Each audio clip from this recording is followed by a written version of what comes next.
Hello, and welcome to another episode of Girls on Deck. I'm Kayla Burge, and I'm here with Hannah Russo, who's now a familiar face to Girls on Deck. Hannah, how are you today? I'm doing well. How are you? I'm good. I'm excited to talk the ALCS and NLCS for baseball. Both games going to a dramatic Game 7.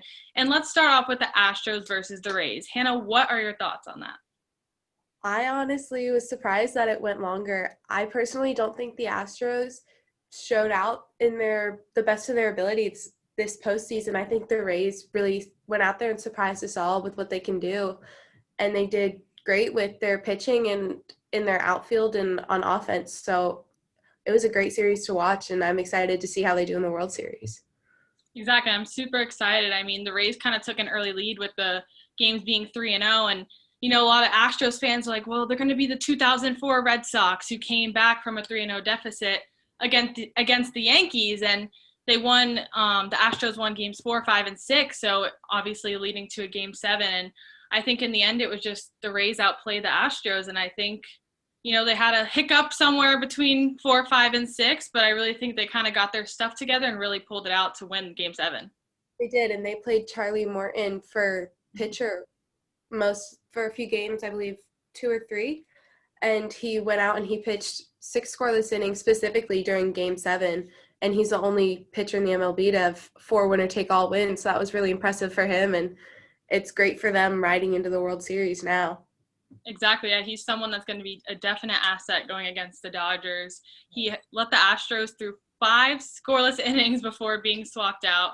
I mean, it's just he's going to be an asset, and I think that really shows how strong the Rays have improved. They've made the postseason in a couple years past, but they've always come up short, and I believe it was because of pitching.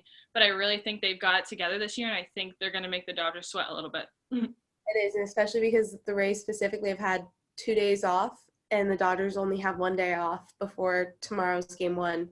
So it'll definitely be probably the Rays taking it tomorrow night since they're going to be more well-rested.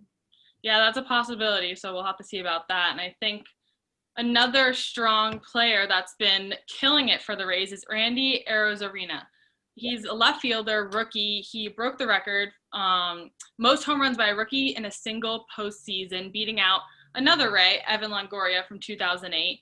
He got a 2-run home run in Game 7, making it his 7th home run in his past 14 postseason games. So it's just he's been breaking record after record after record, and he's someone that, like, when he sees a team slacking a little bit, he's like, all right, I'll come pick it up. I'll go hit a dinger out there, and we'll come back. Yes. He's also been a great asset to the Rays this postseason, and next season I'm pretty sure they've got him signed for another year, so he'll definitely show out next season and be a great veteran for them.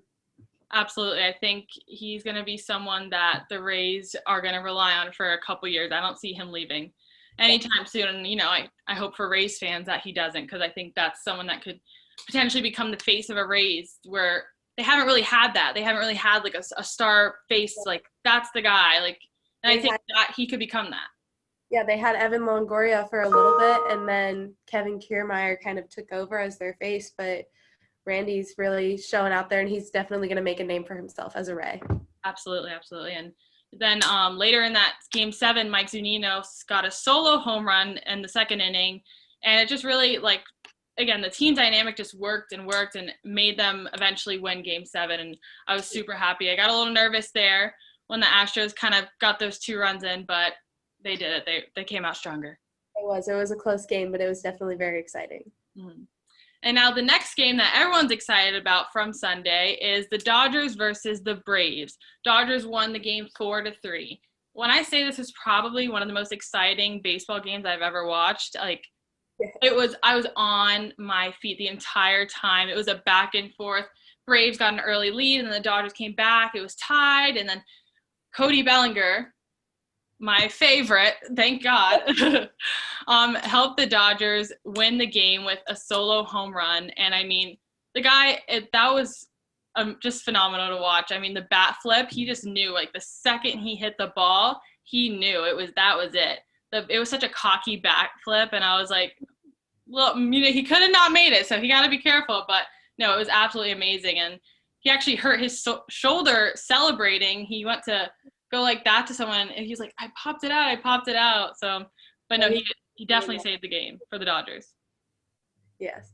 It was honestly a great game for them to watch. They, like you said, it was tied on and off throughout the entire night. And at the bottom of the seventh, when he homered off that, it was really this is ours. Like, we're going to the World Series for the third time in the last 4 years. Very impressive for them. And it's a great way to make a name for their franchise in this new era. Absolutely. And, the Dodgers have gone to the World Series in the recent years, and, they've always come up short. And, Dodgers fans get annoyed and getting nervous. And, I think even in the beginning of Game 7, Dustin May, who's someone that's been consistent for the Dodgers, kind of fell short. He allowed Dansby Swanson a home run. He allowed giving Ozuna, an RBI single. I mean, he had some errors that we, as Dodgers fans, you're like, yes, what? Like, no, we can't have that. But between Kike Hernandez, Cody Bellinger, I mean, the game was the Dodgers after that. Oh, it really was. And hopefully they'll take that same energy that they had last night and move it on into tomorrow night for a great opening night for the World Series. Absolutely. And I think something about this World Series, both teams had the best record in the AL and NL. And I think they're both itching for a title. The Rays want their first title, and the Dodgers want title number 7 after not being in the World Series not winning the World Series since 1988. So yeah. I think both teams are itching for a title. Both teams want it. So I think it's going to be a very exciting World Series, and I'm really, really excited to see the outcome. Oh, yeah. I'm excited to see how many scoreless innings there are and how many runs, because it could be very high or it could be very low depending on who's pitching and who they put in their starting lineup. Yeah, I don't think by any means that it's going to be a boring World Series. Again, both teams, Rays want their first title, Dodgers want their 7th. So I think they're both going to be on their A games, both going to be playing their hearts out. And I think it's really just going to be a World Series to watch. And I think it's exciting to have something like that, in times of coronavirus when there's not much, to look forward to necessarily. So it's going to be awesome just for sports fans in general. Even if you don't really watch baseball, you're going to be tuning in this time. Oh, yeah. And it's definitely worth it for them, especially because training was cut short. Their games were cut short, so they didn't have as much time to build a fantastic team dynamic as they might have in previous years. So going out with the dynamic that they have now and how well they're all working together and moving along and staying collected, it's going to be fun to watch them all go out there and potentially break records or put new ones in place. Exactly. And in these past couple of games, I've been seeing a lot of the first time, in the headlines, you keep seeing that. It's kind of awesome. Again, the season started so late, started so short. A lot of people had negative hopes that it would get canceled, and it didn't. And now we're into the World Series with 2 teams that both of them deserve the title, whoever wins. And I think both teams are going to fight their heart out for it. They really are. Well, when we come back, we're going to talk some stars in the ALCS and NLCS. Stay tuned. Hey everyone, I hope you're enjoying today's episode on Hitting the Field Network. On my show, Take Me Out to the Podcast, we're bringing you the latest in MLB news and some incredible interviews with some incredible people, including Bobby from Outta Here Baseball, Bailey from Foolish Baseball, Dawson Wright, Alec Palmer from Momentum, and so many more. Be sure to tune in to Take Me Out to the Podcast every Thursday at 6 p.m. Eastern, only on HTFN.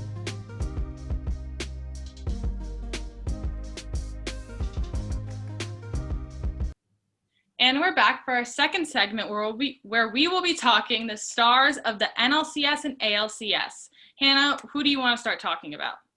Honestly, like we mentioned previously, Charlie Morton and Randy Arozarena, they've both shown out this postseason in the last ALCS, so they're definitely people I would say have carried the team to where they are right now. Absolutely, and Randy Arozarena is the first rookie position player to ever win an LCS MVP title. He just won it for this season, and I think very much deserved. I mean, he's been someone that, for a rookie basically carrying the team, with the team that has veterans, he's almost carried them. So it's an interesting dynamic, and I think he's proven to be someone that deserves a spot definitely on the starting roster, and I think it's awesome to see a rookie be able to accomplish something like that. Yeah, and he reminds me a little bit of Aaron Judge back in his first season in 2016. He really did carry the New York Yankees to the ALCS back then, but Randy Rosarena's been doing the same thing for the Rays. He's gotten them to where they are right now, and he's definitely going to push them through a World Series. Absolutely. Again, excited to see what he can do for them going into the World Series. And a player I want to mention from the NLCS would be Corey Seeger. He won the MVP for them in the NLCS series with 5 home runs and 11 RBIs in just this game series. I mean, I said it from the beginning of the season. I said Corey Seager is one to watch this season, and he's been one to watch since he's been with the Dodgers. But this season specifically, I feel like he's finally broke out having his MVP season. So I think it was much deserved, and I think he's been a phenomenal asset to the Dodgers this season. For me, for the Dodgers, it would be Max Muncy, because specifically in Game 3, he showed out with the grand slam in the first inning, and it was one of the Dodgers' first 5 home runs of the night. I mean, his grand slam helped them set an MLB record for their postseason, and it looks great on the Dodgers record, too, for postseason. It's really going to put them forward going into the World Series and going back into next season when they have a full schedule. Absolutely. I think one thing to note about these two players is that they're not new to the postseason. No. The Dodgers have been there way too many times without winning a title. So they know they're perfecting their skills each year. You know, they're getting better and better. And I think this could be the year the Dodgers take it all. I definitely think it is. They've been here 3 times in the last 4 years. They've learned from playing against the Astros and from playing against other teams that they faced in the World Series what they need to do to be the team that is the world champion for baseball. Absolutely. I think they've got the team to do so with the addition of Mookie Betts, who has been phenomenal, robbing 3 homers this whole series. I mean, they put the back-to-back. It's like the same position. He's just like leaping. Someone was like, does he have a trampoline back there? Like, it's amazing. I mean, he robbed Freddie Freeman on Sunday of his homer. And I mean, that's something that, you know, going up against a team like the Rays with Randy Arozarena, that's something you need. You want someone that can rob that homer. You want someone that can jump very far and grab it before it gets to be a home run. So I think, you know, Mookie's proving to Dodgers fans that, yes, he belongs there. He deserves his spot there.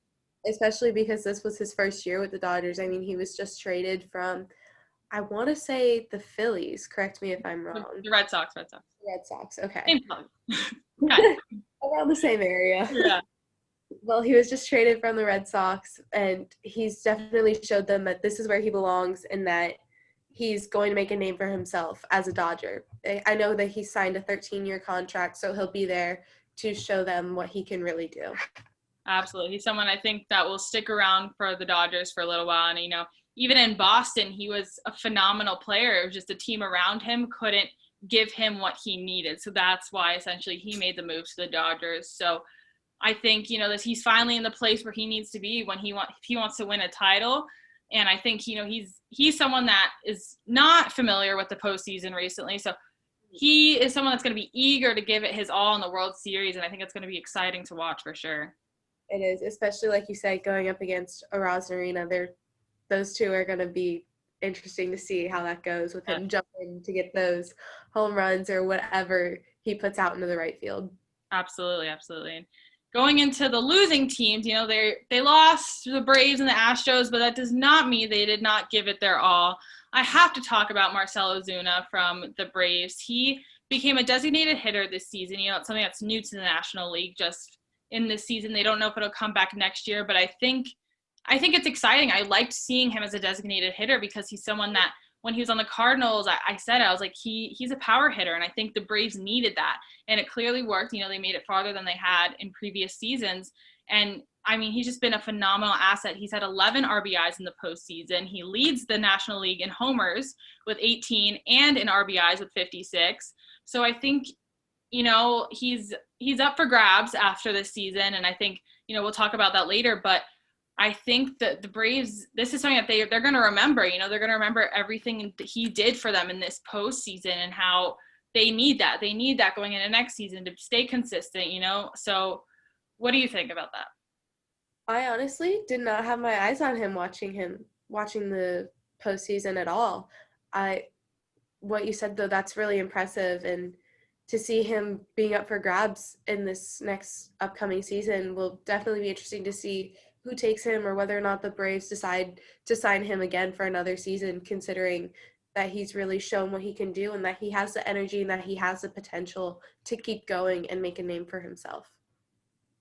Definitely. And that's someone, the team, again, has Freddie Freeman, you got Cunha Jr., you got Ozzie Albies, so it's a stacked team, and I think he's just another layer to an already stacked team. So, going into next season, do they get rid of him? Do they not? Regardless, I think the Braves set themselves in a great position and, showed maybe other players that, hey, maybe you want to play for us. We got something going here. Yeah, exactly. I know watching the Braves this season myself, I definitely thought from regular season they were going to make it all the way to the World Series, and they got pretty close, but they were just beat out in the last second. Yes, they definitely made a good run. And, talking about Astros players that had made a name, as much as I despise him and his attitude, Carlos Correa, he talks all the talk, but at least he can back it because he really can. He's a player that's just been absolutely consistent for the Astros, absolutely necessary for the Astros. I mean, he had a walk-off homer in Game 5, 2-run RBI single in Game 7. He's someone that the Astros need. They need him to be successful. Yeah, I had also written down the Game 5 home run because he was talking to Dusty Baker, right before their new coach, right before he went out to bat, and he was like, I'm calling it. This is going to be my home run, similar to how Babe Ruth did in the 1932 World Series, and he did it. So it was impressive to see him do that, especially since it was off of Nick Anderson's 96-mile-an-hour fastball. And it was a 416-foot drive to center, so that was impressive to watch. Yeah, I mean, again, I don't really like his attitude, whatever, but everyone has to admit he talks the talk and then he also walks the walk. So he does what he has to do to make sure that, he's not just talking out of his butt. He's performing. He's someone that the Astros need, and, he knows that, and I think, he's not going anywhere anytime soon. No, and as soon as the Astros are able to prove what they can do with their new manager and with their new coaches, like aside from the whole cheating scandal, they're really going to be a new franchise and a new team that people are going to have a different level of respect for.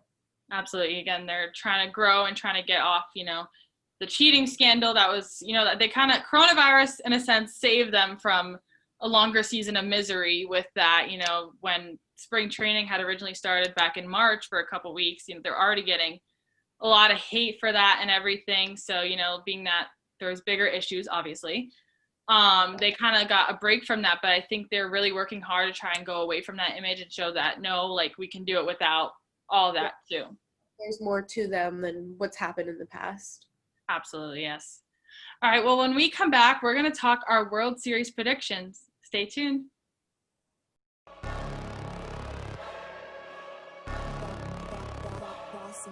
Things gon' change when I really hit the field.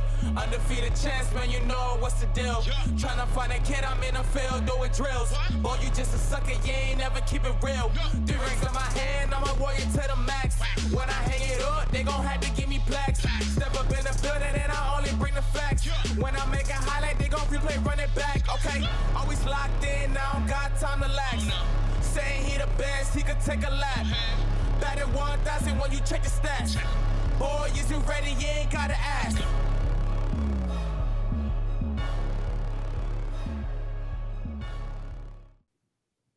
And we're back to talk some predictions for the exciting World Series coming up this week. Tampa Bay versus LA to take it all for the 2020 World Series. Hannah, what are some predictions you're thinking right now?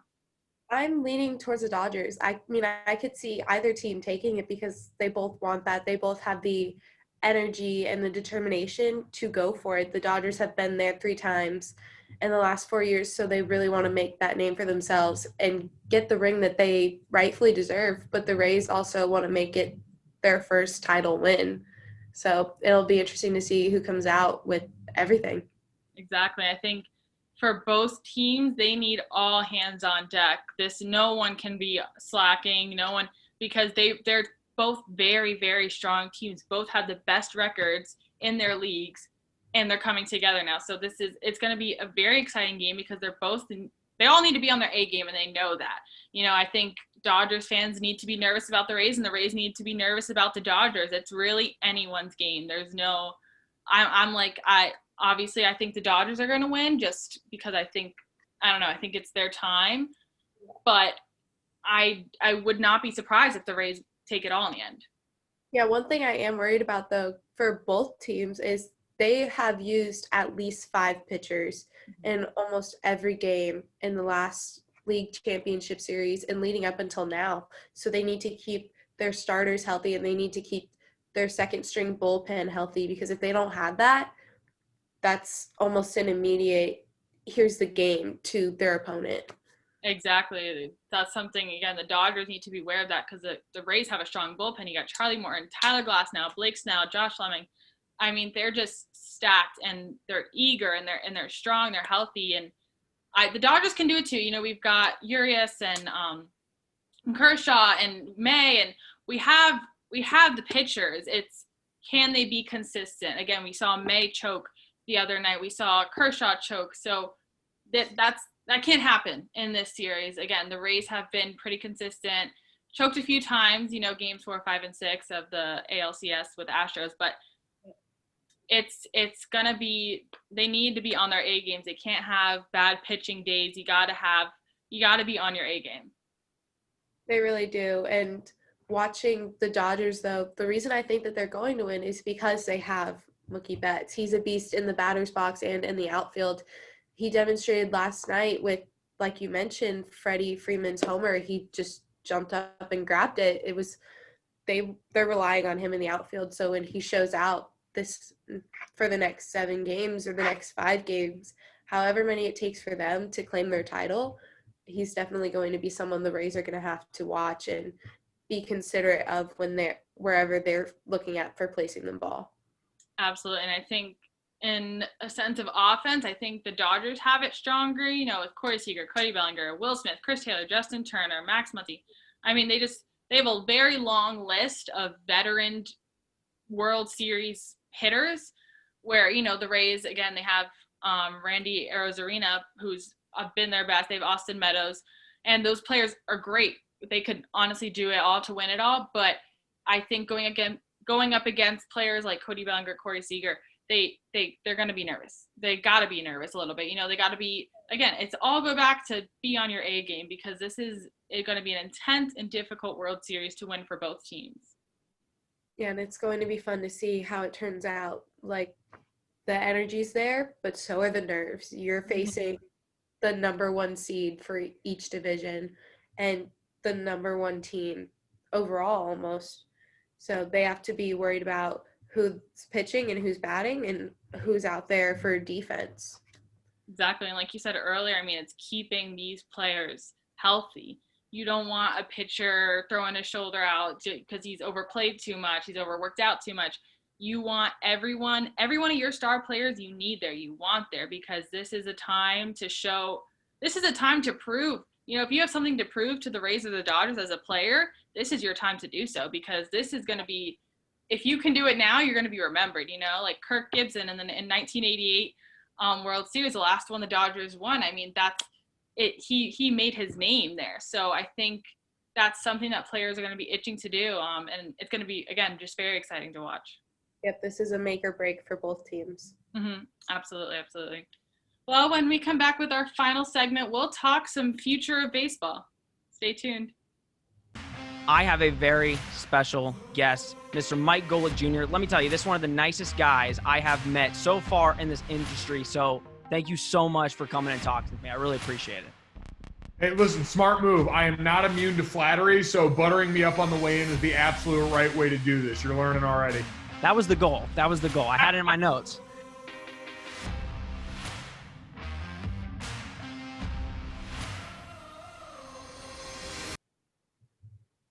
And we're back with our final thoughts of today, looking into the future of 2021 MLB.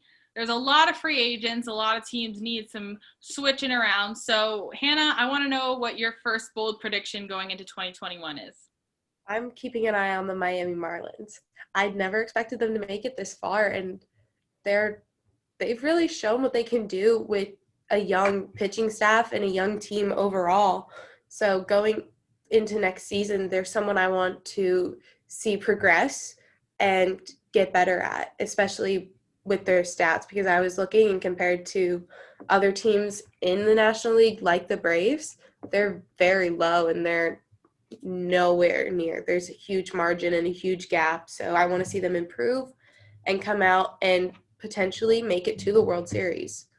Absolutely. I totally agree with that. And, I think Jeter wants a young team. He wants to start from the bottom, but I think it's time he picks up one of these free agents. I mean, there's so many great players that can be an asset, and I think specifically pitching. Tanaka's up for grabs, Liam Hendricks, Blake Trinan. I think they need to pick up someone like that, someone like Blake Trinan. I mean, he's a great player. He's been great on the Dodgers. So the Marlins could benefit from a player like that. And I think it's just they need a name. I think it's enough of, great, you've got the new team and stuff, and it's taken you far this season, clearly. And I think it could take you far again, but I think it's time to invest the money. Jeter's been very stingy with how he spends his money, but I think, it's time. Put the bucks in, make yourself a better team, build your team, continue with the farm system. You have a great farm system, but they, to continue on, I want to see them pick up a free agent.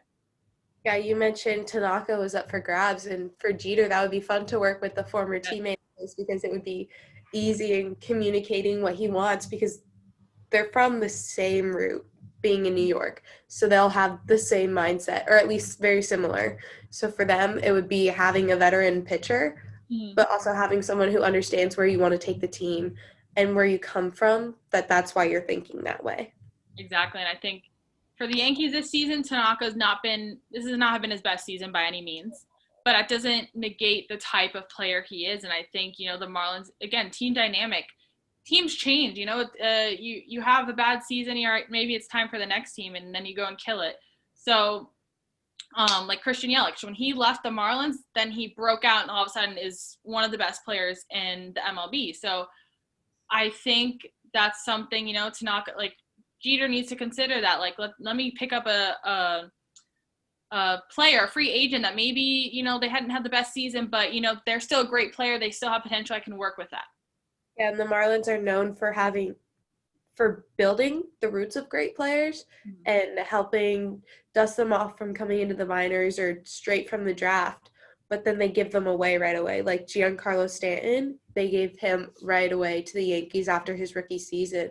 So what they need to do is keep them and just bring in veterans and bring in new players that have the potential to grow their team and make a name for the players that they already have and a name for themselves. Yeah, and going back to like Giancarlo Stanton, he was with the Marlins since, I want to say, 2010. But the Marlins didn't have the team around him, and with Jose Fernandez, that looked like it was finally going to go in the direction, and then unfortunately him passing away and everything, they couldn't pick up that team, and so he kind of got under the rug, and then he had his MVP season with the Miami Marlins in 2017, 58, 59 home runs, and then traded to the Yankees. And I mean, now he's proving himself on the Yankees this postseason. He's been someone, back when they first got him, he kept getting injured, wasn't performing. A lot of Yankees fans were mad about it. They were like, why did we spend so much money on him and he's not playing the way we need him to play? But I think, he's doing it now. He's doing it now. He's proving himself. So, it's just, again, something to consider. Again, team dynamic changes everything. You can start on this team and be a subpar player and then go to that team and be the best. I mean, relating it to football, Ryan Tannehill, Miami Dolphins, and then now Tennessee Titans, and they're undefeated. So it's really big factor, honestly. Yeah, Miami needs to, not just the Marlins, but the Dolphins as well. They're building names for themselves. They're taking their young players and they're building them up. So hopefully for both of them, this will be great, an upcoming great year. Absolutely. And another free agent I want to see go somewhere good is JT Real Muto. He's arguably the best catcher in the leagues, and I think a lot of teams are going to be looking to secure him in this offseason. Catching is a position that is just needed everywhere. Everyone's slacking on catching. There's just not, the market for catchers isn't that brought isn't that dense, and JT Real Muto being one of the best, I mean, they're going to be eager. And I think, personally, I think the Phillies keep him. I think they take out their wallets and they pay him what he deserves to be paid, because to pass up someone like that, you have Bryce Harper and him. I think that's something to keep working on. Don't let that go just yet. But I know the Mets are looking into him, and I think other teams are going to be looking into him, and teams are going to start pulling out their wallets to spend the money they need, because he is worth every penny that he's going to get. He is. And the Phillies, I feel like they need to keep him. They fought 4 years to get him. The manager for the Phillies kept checking in on him almost like every day for 4 years to get him. So if they don't keep him after, I believe, 1 season, then that's a waste of your time leading up until now, because you've created a great player, a strong player, just to get rid of him. Absolutely, yeah. I think they need to hold on to him for a little bit. Don't give up on him just yet. Pay him the money he deserves to be paid. I think they will greatly regret getting rid of him if that's what they choose to do. Oh, yeah, because I'm sure wherever he ends up next year, they'll be the ones that win a division or a championship series and make it to the World Series. Yeah, because, I mean, he's a catcher and he's also a phenomenal hitter. So he's an asset anywhere he goes. And I'm excited to see – I want to see a little fight, for him. I want every team pouncing on it. So I'm excited. And another player that's going to be big in the free agency is Trevor Bauer. I mean, he's on Twitter all the time. He's really just a personable guy. Truly super funny. And I would say the Yankees take him, now that Tanaka is probably not going to be coming back. They need pitching, but, there's rumors that they're going to be lowering their budget a little bit. So I don't know that they're going to be able to pay him what he deserves as a pitcher. So I don't know they take him. I would like to see that, but, they're paying Giancarlo Stanton a lot of money. They got a lot of big players on the Yankees that they're paying a lot of money to, whether they deserve it or not. So I think if they really want Trevor Bauer, that's something they're going to have to really consider for the team as a whole, like where they're putting their money. But I personally think the White Sox would benefit from Trevor Bauer. The White Sox made it pretty far this season. We saw their moves last offseason in the 2020. We saw them add some star players, and you knew that was going to work, but it worked really well for them. And I think, obviously I didn't think they were going to make it past what they made it past, but the fact that they made it there, I mean, it shows their potential for the future. And I think adding a pitcher like Trevor Bauer amongst pitchers like Dallas Keuchel and Lucas Giolito, that's going to be something that the White Sox will definitely benefit from and gain from. I completely agree with you, because like you said, the Yankees are not paying – they are not paying some of their best players what they do and what they don't deserve. So taking Trevor Bauer is most likely going to put him in jeopardy, not only for playing time and his ability, but also financially. So if he goes to the White Sox, he has a better chance at building his name and showing everyone who follows the White Sox and everyone who follows baseball that he is an outstanding pitcher and that he can do what he wasn't given the freedom to do in this past season. Absolutely. And like you said, the Yankees, who they're not and they're not paying. Aaron Judge deserves a lot more money. So that's something that they have to consider going into next season. I think that this offseason for the Yankees is going to be them reconfiguring their entire payroll. I mean, they've got a lot of money between Garrett Cole and Giancarlo Stanton. They're dishing out a lot of money. So I think that's something that they need to consider. And I don't know that they have the room to take on anyone right now. I honestly don't think that they should. They have a great team right now. Half of it is veterans, half of it is new players and new faces that we don't see a lot. So what they need to do is they need to build on what they already have and make themselves stronger. They have the potential to win another World Series. It has been 11 years since they've even shown up in the World Series. They need to get there, and I would love to see them do it next season. Absolutely. Again, yeah, I think they're a team that I thought was going to get there this year. I think their pitching failed them in the end. You had these big names that needed to perform that didn't perform for them. So in my opinion, that's what happened. But I don't think that's going to stop them from making an appearance next season. I think they could take it if they really work. Again, this offseason is going to be huge for them. Just working on building the team, like you said, like building on what you got, I think it's going to be really crucial for them. Yeah, they have a bunch of smaller names that you don't see very often on the field or even hear mentioned when you talk about the Yankees. So if they just go in and they rotate their pitching staff, they rotate their starting lineup, they're going to have great players. So if the Yankees continue to build on what they already have, they're going to show us that they've been showing up for the last 4 or 5 championship and division series, that this is their time to shine because they've taken this postseason and this offseason to build on their players and to build on the foundation that they've worked so hard to create. Mm-hmm. Yeah, definitely. I agree with them. I think the Astros is another team that should consider doing that, build on what you got, maybe add some players, but don't go crazy. Just work with what you have right now. And the last player I want to talk about for free agency for this round, again, there's a lot, but one that I really want to know is Marcelo Zuna. I mean, I've been watching him since the Marlins, and he's just always been just a phenomenal player, and I think underappreciated until this postseason with the Braves. He's up for grabs. I think he stays with the Braves. I think he's proven himself to be an asset. So I think, whatever his salary needs to be, I think they're going to pay it. I don't see him going anywhere, but if he does, I mean, he'd be an asset anywhere he goes. He's a really strong power hitter. He is really good at running people in as well as homering himself. So I just think he stays with the Braves. What do you think? I definitely agree with you. I don't think the Braves are going to be trading very much. I don't think the Braves are going to be trading very much this postseason or this offseason. They have great team right now, and what they're going to be doing further on, like going into next season, is really going to set them up for success, honestly. Yeah, I agree. And they had a pretty lengthy injury list at the beginning of the season, so I think give those players time to recover. And like you said, I don't know how much moves they make, but I definitely think they keep Marcelo Zuna. Yeah, they have a great team. They don't need to do anything right now, honestly. No.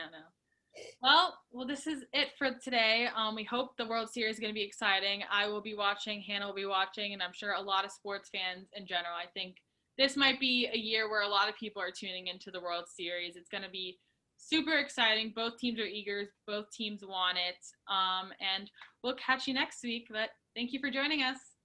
Bye.